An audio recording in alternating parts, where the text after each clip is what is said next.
Hello guys, welcome back to my YouTube channel Enable Website Design.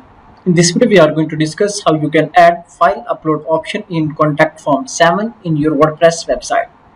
So here you can see this is a simple contact form that is created with contact form 7. So now let me go here and click on the form,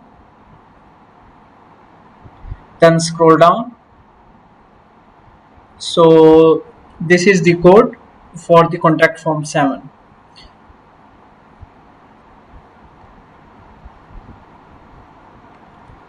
So now to add file upload option, let me go here and click on the file,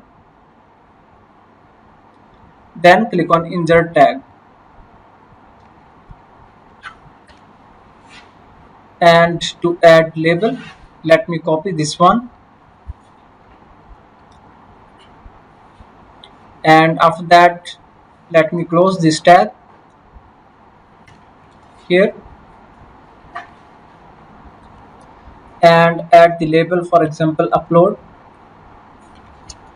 file, then click on save button,